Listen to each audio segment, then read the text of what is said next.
یہ روایت آپ کی خدمت میں عرض کروں، جس کو ابن طاووس نے اپنی کتاب عدۃ الداعی کے اندر جلد نمبر 1 صفحہ نمبر 126 اجمالی طور پر بطور مختصر، اس سے پہلے بھی میں عرض کر چکا ہوں کہ یہ جو جسمانی امراض ہیں، خصوصاً طولانی جسمانی امراض، اس کے نتیجے میں خدا گناہوں کو بخشتا ہے۔ بہت روایات ہیں اس مضمون کی، بہت روایات، یعنی طولانی امراض کے نتیجے میں سارے گناہ بخشے جاتے ہیں، اور جب سارے گناہ بخشے جائیں گے پھر روز قیامت اس کو حساب کتاب کے لیے بھی کھڑا نہیں ہونا پڑے گا اور سیدھا جنت میں جائے گا۔ طولانی بیماریاں، یہ روایت میں آپ کی خدمت میں عرض کرتا ہوں۔ اس میں مریض کی عیادت کا ثواب کیا گیا ہے اور مرض کو برداشت کرنے کا اجر و ثواب اور اس کے فوائد کو بیان کیا گیا ہے۔ اس کے توجہ سے سنیے اور اپنے تک اس کو محدود نہ رکھیں، آگے احباب تک اس کو پہنچائیں۔ اور جو مومنین و مومنات لائیو پروگرام میں یا کسی چینل کے ذریعے سن رہے ہیں، ان کی خدمت میں بھی عرض کروں گا کہ اس فرمان کو حدیث قدسی ہے، یہ حدیث قدسی خدا کا وہ کلام ہے جو قرآن کا حصہ نہیں ہے۔ ہوتا کلام خدا ہے مگر وہ قرآن کی وہ 30 سپارے یا 114 سوروں میں وہ شامل نہیں ہے۔ حدیث قدسی میں آپ نے فرمایا للمریض 4 خصال، بیمار آدمی کو اللہ تعالیٰ 3 خصلتوں سے نوازتا ہے، یا بیمار آدمی کو اللہ تعالیٰ 3 فائدے پہنچاتا ہے، جو بھی آپ اپنی زبان میں تعبیر کر سکتے ہیں وہ آپ کریں۔ 4 خصال یرفع عنہ القلم، دیوانہ آدمی کو مرفوع القلم کہتے ہیں۔ مرفوع القلم کا مطلب کیا ہوتا ہے؟ فرشتے اس کے گناہ نہیں لکھتے۔ دیوانہ آدمی وہ خدا کے بارگاہ میں جواب دہ نہیں ہوتا، اس لیے کہتا ہے یہ فلانی مرفوع القلم ہے، یعنی جواب دہ نہیں ہے خدا کے بارگاہ میں۔ وہ فرشتے، یہ بائیں طرف جو فرشتے بیٹھے ہوتے ہیں وہ اس کے گناہ نہیں لکھتے، مرفوع القلم ہوتا ہے۔ ایک یأمر اللہ الملک فیکتب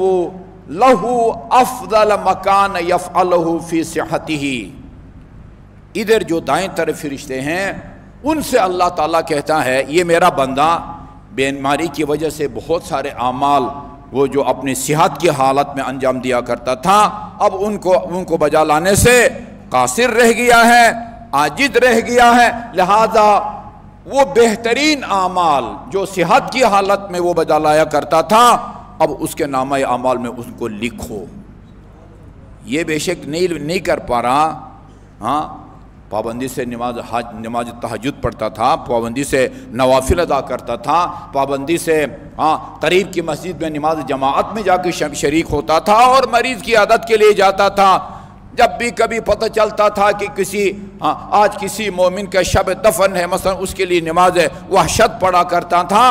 وہ جس کے لیے انسانی اعضاء کا صحت کی بحالی ضروری ہوتی ہے، وہ بہترین اعمال جو وہ بیمار ہونے سے پہلے انجام دیا کرتا تھا، ان 2 فرشتوں سے خدا فرماتا ہے اس کے نامہ اعمال میں ان نیکیوں کو لکھو، اگرچہ وہ ان کو ابھی بجا نہیں لا سکتا۔ ایک مرتبہ درود بھیجئے محمد اور آل محمد پر۔ ایک بات، اور دوسرا وَيَنْفِي عَنْ كُلِّ عُضْوٍ مِّن جَسَدِهِ مَا عَمِلَهُ مِن ذَنْبِهِ، آدمی ان اعضاء اور بدن کے ذریعے گناہ انجام دیتا ہے، کوئی گناہ ہاتھوں کے ذریعے، کوئی گناہ آنکھوں کے ذریعے، کوئی کانوں کے ذریعے، کوئی زبان کے ذریعے، جی وہ جن اعضاء بدن سے جو گناہ اس سے سرزد ہوئے تھے، نفی اللہ تعالیٰ اس سے نفی کر دیتا ہے، مٹا دیتا ہے۔ فَإِن مَاتَ، اسی بیماری کی حالت میں، صحتیاب ہونے سے پہلے ہی بیماری حالت میں اگر دنیا سے رخصت ہو جاتا ہے، اس کو موت واقع ہوتی ہے، مات مغفورا لہ، بخشا ہوا مرتا ہے۔ جب دنیا سے اٹھتا ہے تو اس کے نامہ اعمال میں کوئی برائی باقی نہیں رہتی۔ وَإِنْ عَاشَ عَاشَ مَغْفُورًا لَهُ، زندہ رہے تو بخشا ہوا جیے گا۔ البتہ گزشتہ گناہ، ایسا نہیں کہ آئندہ کے گناہ بھی نہ لکھے جائیں، نہیں، وہ زندہ رہے تو بھی بخشا ہوا گزشتہ گناہ اسے بخشے جائیں گے، فوت ہو جائے تو بھی اس کے گناہ بخشے جائیں گے۔ وَإِذَا مَرِضَ الْمُسْلِمُ كَتَبَ اللَّهُ لَهُ كَأَحْسَنِ مَا كَانَ يَعْمَلُهُ فِي صِحَّتِهِ۔ وہی بات ہے جب مسلمان وہ بیمار ہو جاتا ہے، وہ بہترین اعمال جو وہ اپنی زندگی میں انجام دیا کرتا تھا، وہ دائیں طرف کے فرشتے ان اعمال کو وہ لکھتے ہیں۔ وَتَسَاقَطَتْ ذُنُوبُهُ كَمَا يَتَسَاقَطُ وَرَقُ الشَّجَرَةِ، اور اس کے گناہ مریض کے، بیمار کے گھر کے اندر پڑا ہوا ہے، ہسپتال میں پڑا ہوا ہے، ICU میں پڑا ہوا ہے، اس کے گناہ اس طرح گرتے یا جھڑتے ہیں جس طرح موسم خزاں کی سردی سے درخت کے پتے گرتے ہیں۔ اور وَمَنْ عَادَ مَرِيضًا فِي اللَّهِ، جو آدمی کسی مریض کی عیادت کرے کوئی ریاکاری یا اس کی خوشنودی یا خوشامد کے لیے نہیں، صرف اللہ تعالیٰ کی خاطر جو کسی مریض کی عیادت کرتا ہے، لم يسأل المریض للعائد شيئا الا استجاب له، جب آپ مریض کی عیادت کے لیے جاتے ہیں اور مریض آپ کے لیے دعا کرے، مریض عیادت کے لیے جانے والے مومن کے حق میں جو دعا بھی کرے، اللہ تعالیٰ مریض کے دعا کو قبول فرماتا ہے۔ وَيُوحِي اللَّهُ تَعَالَى إِلَى مَلَكِ الشِّمَالِ، اور یہ بائیں طرف کا جو فرشتہ ہے، جی ہاں رقیب و عتید، اس کو اللہ تعالیٰ حکم دیتا ہے ان لا تکتب علی عبدی شیئا ما دام فی وفاقی، جب تک یہ جس کو میں نے گرفتار کیا ہوا ہے، جب تک یہ میرے قبضے میں ہے، جب تک اس بیماری میں یہ مبتلا ہے، اس کے جو ہے نا کوئی گناہ اس کے نامہ اعمال میں مت لکھو۔ شروع میں بتائے مفعول قلم ہوتا ہے، وَإِلَى مَلَكِ الْيَمِينِ، اور جو دائیں طرف کا فرشتہ ہے اس کو اللہ تعالیٰ فرماتا ہے اَنِجْعَلْ عَنِينَ عَبْدِ حَسَنَاتٍ، درد ہوتا ہے بندہ، درد ہوتا ہے تو بندہ کراہتا ہے، بے اختیار کراتا ہے، یا اللہ کرتا ہے یا علی کرتا ہے، ہائی کرتا ہے، انین وہ جس آواز میں بھی وہ کراہتا ہے، خدا فرماتا ہے اس کے کراہنے کی آواز کو نیکیوں میں تبدیل کر دے۔